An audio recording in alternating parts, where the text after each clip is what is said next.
किसी भी रोड से जाते हुए हिंदुस्तान के अंदर आपको टाटा के कितने ट्रक्स दिखते होंगे और उन ट्रक्स के पीछे ओके टाटा लिखा हुआ दिखता होगा। कभी सोचा है कि ये lovely phrase called okay Tata वहाँ क्यों लिखा है? ट्रक ड्राइवर्स यूजुअली अपने हर टाटा के ट्रक के पीछे ओके टाटा लिख देते हैं, जहाँ टाटा तो होता है टाटा का लोगो और उसके आगे बस एक ओके लिख देते हैं। Do you know why?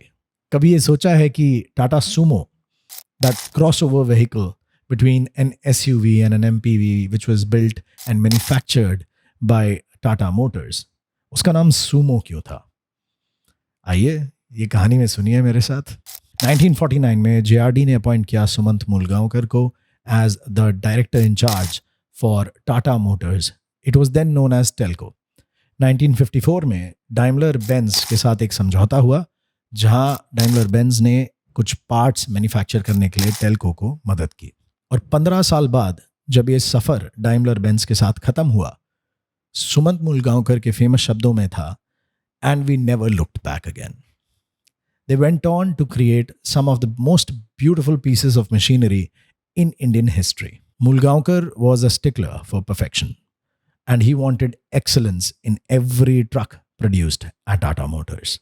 उनको चलता है एटीट्यूड से बहुत प्रॉब्लम थी। डाइमलर बेंज के उस पार्टनरशिप के कार्यकाल के दौरान जितने भी पार्ट्स फॉल्टी बनते थे या रिजेक्टेड बनते थे, उनको डिस्प्ले पर मूलगांवकर साहब लगा दिया करते थे।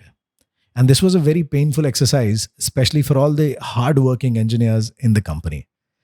लेकिन पर्पस ये था कि उस डिस्प्ले से it was sort of like a shame, but it was also lessons to be learned from the mistakes.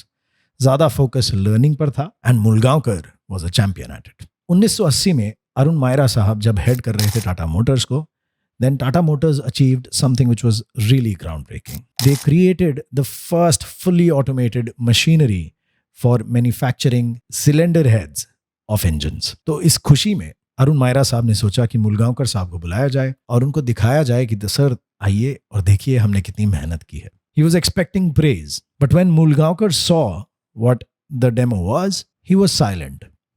And he went back to his chambers and he called Myra in.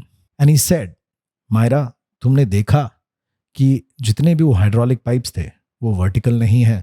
This needs to be redone. Myra ने उनको बोला कि sir पूरी तरह सीधे नहीं है, लेकिन imperfection बहुत छोटी है। Then Mulgaonkar famously said, Myra, trifles make for perfection and perfection is no trifle.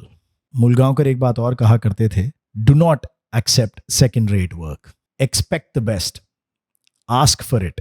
Pursue it relentlessly and you will get it. लेकिन ओके टाटा में और भी बहुत कुछ जुड़ना था ओके टाटा के लिए।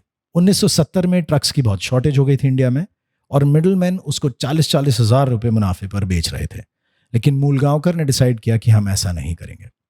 He said profits should come from high productivity and not from increasing the price when there is demand. Tata Pune में एक वजह और थी ओके टाटा होने की। पुणे की जब ज़मीन खरीदी गई टाटा मोटर्स के प्लांट के लिए, तो मूलगांवकर ने इंसिस्ट किया कि वहाँ भिन्न भिन्न प्रकार के पेड़ लगाए जाएं और एक मैन मेड लेक भी बनाई जाए। Now, they were in the business of making trucks, but this was a game changer.